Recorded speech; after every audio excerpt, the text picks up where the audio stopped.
આજે સવારના નાસ્તા માટે બનાવ્યા છે ઈદડા, પણ આપણે જે રેગ્યુલર ઈદડા બનાવીએ છીએ એ નથી. આ છે જુવારના ઇન્સ્ટન્ટ બની જાય એવા ઈદડા. ખૂબ જ સ્વાદિષ્ટની સાથે સાથે ગ્લુટેન ફ્રી છે. તો ડાયાબિટીસવાળા માટે, વેઇટ લોસવાળા માટે એક ખૂબ જ હેલ્ધી ઓપ્શન છે. ઈદડાની સાથે સર્વ કરવા માટે એની સ્પેશિયલ ગ્રીન ચટણીની રેસીપી પણ જોઈશું. તો એક નાની સાઇઝની વાટકી લીધી છે જુવારનો લોટ. એની સામે 4 ટેબલ સ્પૂન સોજી એડ કરીએ. જો કપનું માપ તમે રાખતા હોય તો 1 કપ જુવારનો લોટ અને 5 કપ જેટલી સોજી લેજો. હવે એની અંદર એ જ વાટકીના માપ સાથે જુવારનો લોટ લીધો, એ જ વાટકીના માપ સાથે છાશ લઈશું. તો છાશ થોડી થોડી કરીને એડ કરવાની, એટલે લમ્સ ના આવે. જો બધી જ એકદમ એડ કરી લેશો તો લમ્સ આવી જશે અને માપનું પણ તમને ધ્યાન નહીં રહે.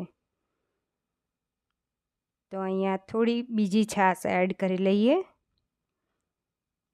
તો બીજી પોણી વાટકી જેટલી છાશ છે એ આમાં હું એડ કરીશ.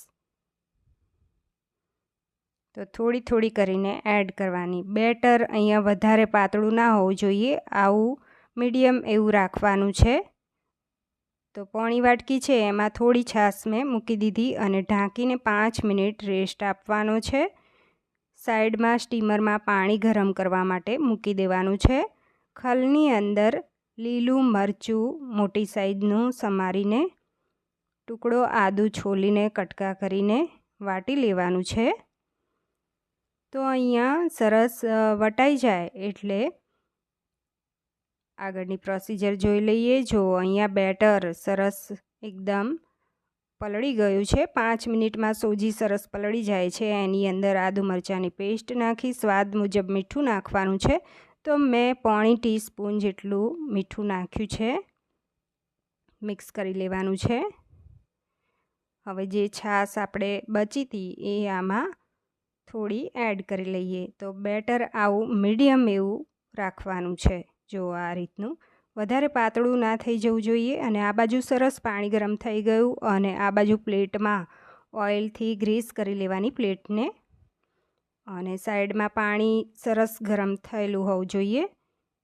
હવે બેટરની અંદર 1 ટેબલ સ્પૂન ઈનો લઈશું. તમે પાઉચથી લેતા હોય તો આખું પાઉચ નાખી દેવાનું. હવે એની ઉપર એક્ટિવેટ કરવા માટે 2 ટેબલ સ્પૂન પાણી નાખ્યું. મિક્સ કરી અને આપણે પ્લેટમાં લઈ લઈએ. તો આ ઈદડા છે એ ગરમ ગરમ ખાવાની ખૂબ જ મજા પડે છે. સ્ટીમ થવા માટે મૂકી દઈએ. ઉપરથી મરી પાવડર સ્પ્રિંકલ કરીએ. લાલ મરચું પાવડર પણ સ્પ્રિંકલ કરી શકાય છે. હવે ઢાંકી અને એને 10 થી 12 મિનિટ હાઈ ફ્લેમ ઉપર થવા દઈશું. તો અહીંયા ઈદડા સરસ ચડી ગયા છે. જો નાઈફથી આ રીતે ચેક કરી લઈએ, સાફ આવે છે. હવે એને કાઢી અને સાઈડમાં આપણે ચટણીની તૈયારી કરી લઈએ. તો લીલા ધાણા લીધા છે દાંડી સાથે, 2 ટેબલ સ્પૂન સિંગદાણા કાચા, અહીંયા લીલું મરચું મોટી સાઈઝનું 1 નંગ સમારીને, ટુકડો આદું છોલી કટકા કરીને. હવે તેની અંદર જીરું અડધી ટીસ્પૂન,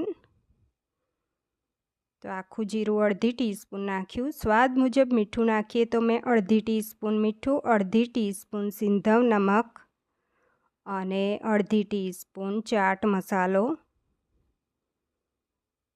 અડધી ટીસ્પૂન વરિયાળી, તો કાચી વરિયાળી લીધી છે, અને અડધું નંગ લીંબુનો રસ, અને 5 કપ જેટલું ઠંડુ પાણી ફ્રીજનું.